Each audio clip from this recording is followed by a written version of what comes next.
another slide. Alright, before we go further, okay, this is the simple exercise for you to do. Label the map with these words. Name some countries from each continent. Alright, continent in Malay we call it as benua. So you may refer to your textbook. Okay, your textbook you can refer to page 124. So you have to label the map.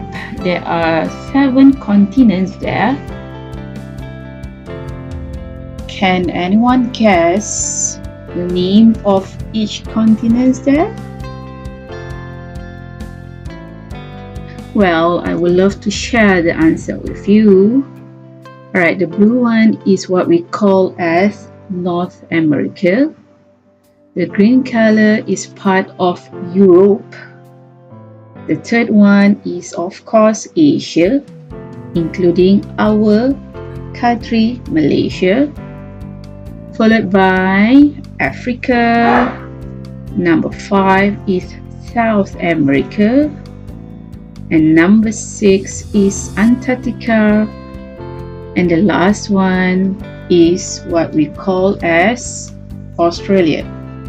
So a continent is one of several large land masses, generally identified by convention rather than any strict criteria. Up to 7 regions are commonly regarded as continents.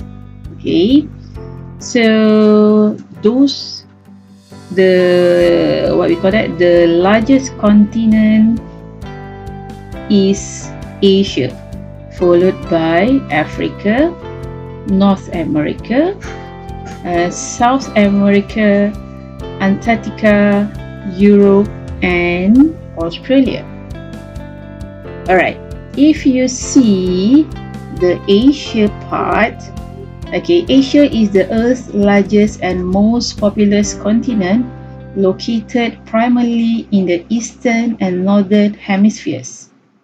So it shares the continental landmass of Eurasia with the continent of Europe, and the continental landmass of Afro-Eurasia with both Europe and Africa. Okay, as you can notice below there, we have the continent of Australia. Alright, by right, we are going to break this Australia into 3 countries that are officially part of Australia. Firstly is of course Australia as a country, New Zealand, and Papua New Guinea. So if you want to know further, you can simply Google and learn about each continent here. Alright, here is another video for you to enjoy. Okay, let's watch this short video about Stonehenge and the surrounding countryside. So the question is, what surrounds the village of Avery? So let's watch the video together first.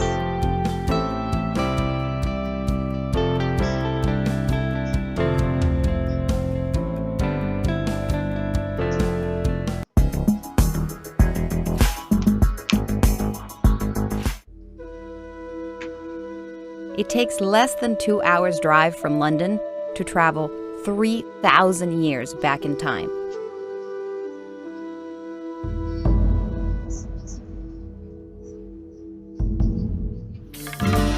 I can't describe the feeling, the awesomeness you feel around these stones. You can see a million pictures, but you need to be here to understand. You know there's something special going on when hundreds of visitors are just as awed as you are. Everyone is so quiet and respectful, very unexpected. And yes, that's the highway. People passing by this awesome sight on their way to work. And this is the fence. That's how chill this place is. And some come worship nature and pray to their ancestors. Yes, it's busy, but it's peaceful, it's quiet, it's wonderful. I really can't say enough about driving through this countryside full of ancient sites. Silbury Hill, the tallest prehistoric human-made mound in Europe. Possibly a burial site? For me, it's not about the why, but the wow. You can't climb it, but there is no need. The magic is everywhere. And driving on, I reached the most unexpected and wonderful place, Avebury. 3 huge stone circles around a quaint English village, sheep roaming around and all. No real entrance, just a country gate, and you're in. Truly wonderful.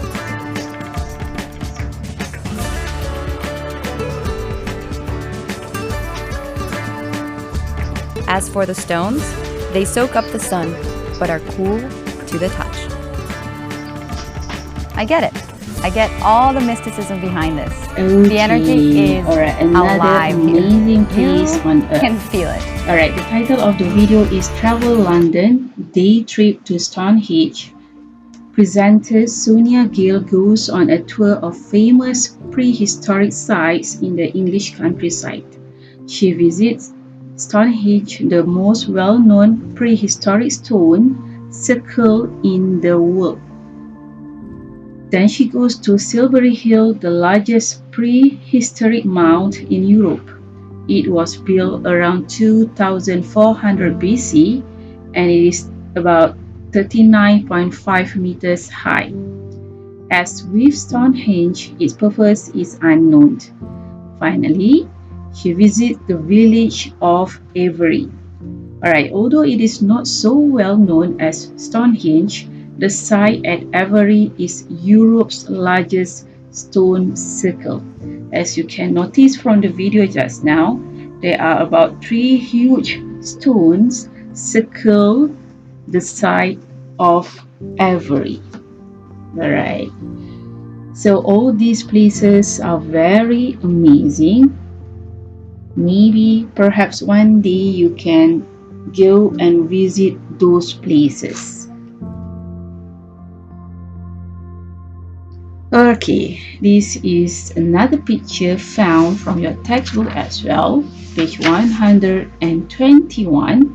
The first task is, can you identify these famous places? Do you know where are those places are? Okay, I'm sure some of you know some of the pictures here. Alright, the first one is actually, it is a Taj Mahal located in India. Okay, the first picture is Taj Mahal. The Taj Mahal is a white marble mausoleum located in Agra, India. It is an example of Muslim art in India. It was built by the Emperor Shah Jahan in memory of his third wife, Mumtaz Mahal, and was built between 1632 and 1648. Alright, the second picture is the same like the video we just seen. That is the Stonehenge in London. Okay, the next one, the last one is called Machu Picchu, located in Peru. Alright, Machu Picchu is a 15th century Inca site located in the Andes at a height of 2,430 meters above sea level. So those places are another amazing places on earth. When you read the second question, they ask you what are some of the similarities and the differences between the places in one. Okay, the similarities are all are easily recognizable. None of them date from the modern era. Of course, visited by people and historically important in their own countries. Meanwhile, for the differences, as you can see from those three pictures, the Taj Mahal is well preserved, whereas the other two are ruins. Machu Picchu is on the top of the mountain. Stonehenge is the earliest and the least sophisticated. Okay, so the next question from your textbook, what makes a place worth visiting? So look at the criteria and tick the one you agree with. Okay, then think of a place that represents them. So what make you visit to those or to certain places? Okay, one of the reasons would be it is an area of natural beauty. It was important in the past. It is a home to an endangered species. It is a creative masterpiece. It is a major geological feature. It has a rich cultural tradition. So you may choose your own answers for that. So now look at the text. Alright, there are 4 texts there. A, B, C, and D. So let's hear all the text audio first. Unit 10. Reading. A. UNESCO World Heritage. The United Nations Educational, Scientific and Cultural Organization, UNESCO, seeks to identify, protect and preserve the cultural and natural heritage of the world that is of value to all human beings. Heritage is what we receive from the past, live with today, and pass on to future generations. Our cultural and natural heritage are sources of life and inspiration, and cannot be replaced. Places as unique and varied as the wilds of Africa's national parks, the Acropolis of Athens, and the Great Barrier Reef in Australia make up our world's heritage. The World Heritage List includes 981 properties made up of 759 cultural, 193 natural, and 29 mixed properties. B. To be included on UNESCO's World Heritage List, sites must meet at least one of the following 10 criteria. 1. Be a masterpiece of human creative genius.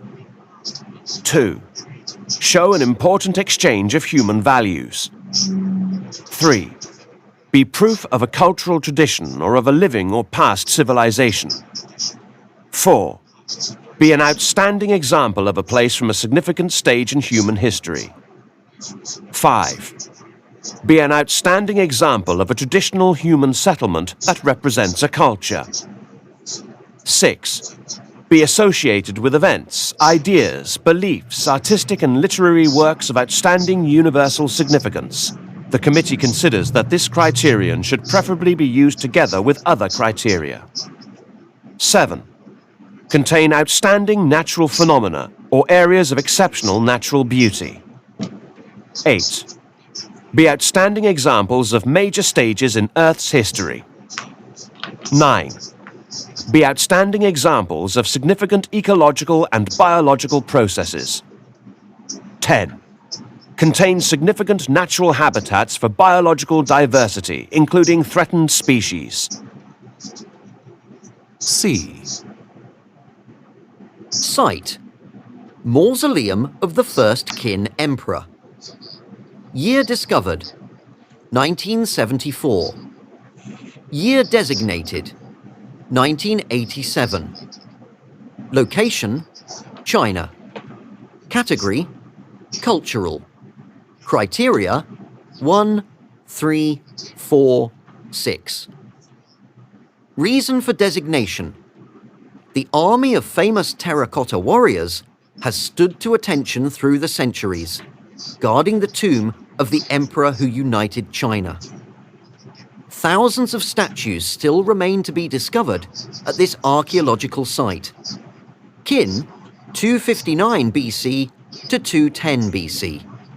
The first unifier of China is buried here, surrounded by his terracotta warriors. The figures all have different faces. They also have clay representations of their horses, chariots, and war weapons. They are artistic masterpieces and have great historical interest, since the mausoleum is also associated with an event of worldwide importance: the unification of the different Chinese territories into one country by the first emperor of China in 221 BC. D. Arabian Oryx Sanctuary. First site ever to be deleted from UNESCO's World Heritage List. June the 28th, 2007. The World Heritage Committee today decided to remove the Arabian Oryx Sanctuary from UNESCO's World Heritage List. The sanctuary, which was placed on the list in 1994, has become the first site to be delisted since the establishment of UNESCO World Heritage in 1972. UNESCO's reason for this was the fact that 90% of the site is being used to search for oil, so that the sanctuary could not be conserved. In 1996, there were 450 Arabian oryx living on the site, but that number has fallen to 65, and its future is uncertain. Okay, so that's it for the text. Let's see what you have to do for the exercises. But before that, here is the reading tip for you. Alright, the four related texts may include information about the history or development of something. In these cases, you may have to answer questions about dates. So make sure you understand what each date refers to. What do the dates in text C refer to? So it means that all the four texts just now include different type of information about the history or the development, tentang sejarah sesuatu tempat, or maybe pembangunan sesuatu keadaan. So in this case, alright, you may have to answer question about date. Alright. So when you see there are a lot of years mentioned in the text, kalau awak perasan banyak tahun ataupun dates ataupun tarikh yang disebut dalam teks tersebut, make sure you understand what each date refers to. So pastikan awak faham setiap date yang diberikan tu merujuk kepada apa or kejadian apa. So let's see the example of text C. Please refer to your textbook text C. If you notice, there are about 5 years, ada 5 tahun yang disebut dalam petikan tersebut. Alright, the first one is in 1974. Alright, the year the warriors were unearthed, followed by 1987, year the site was added to the World Heritage List. Next is 259 BC, 259 BC is the year in which Qin was born. And next one is 210 BC, year in which Qin died. Okay. And the last one is 221 BC. It is the year in which China was unified. Unified means bersatu. So let's have a look first. Okay, this is one of the exercises that you have to do later. I will provide you with the link for you to do it. Okay, so please do it in the class Kick link that I will attach below the description. So we have about 8 questions here. You must refer to the text earlier and choose the correct answer. Second one is this exercise. You have to match these words to their meanings. So they give 2, 4, 6, about 7 words in the orange box there. So we have the word diversity. Diversity means kepelbagaian. Heritage. Heritage is warisan. Inspiration. Masterpiece. Masterpiece is karya agung. Representation. Sanctuary means tempat perlindungan, and values. So you have to find the correct meaning for each word in the orange box there. Alright, next practice you have to do is, okay, the words in bold are in the wrong places. So you have to write them in the correct places. So how to do it? Alright, you can see the word, those 8 words in bold. Alright, dalam 8 ayat tu ada perkataan yang digelapkan.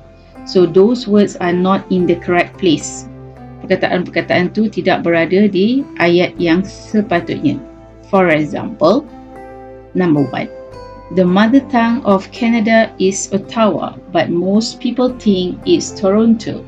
So the word mother tongue there is not suitable for that sentence.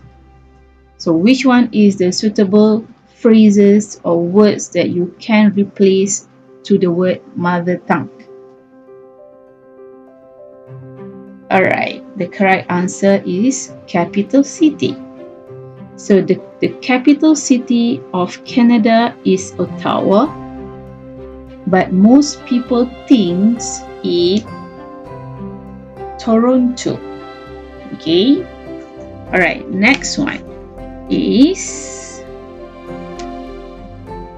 complete the words groups with these words. So you must place the words there. Okay. You must place the words in the orange box with the groups that have similar meanings or a shared themes. Maksudnya dia mungkin ada persamaan dari segi maksudnya untuk ketiga-tiga perkataan tersebut. So you read the words in the orange box first. Those words are dialect, idea, planet, practice, society, and universal. So you need to do this practice as well in the class Kick link later. Example, the answer for number 1, we have custom, traditions, and practice. So those words have similar meanings. Ada membawa maksud, makna yang sama in a way. Alright. So I think that's it for our reading skill for today's lesson. As a reflection, what 3 words or phrases have you learned from this lesson? I think you will be able to learn new words a lot from this chapter. Okay, so it is a good sign because you can enrich your vocabulary especially. So I think that's it for today. Alright, so thank you everyone.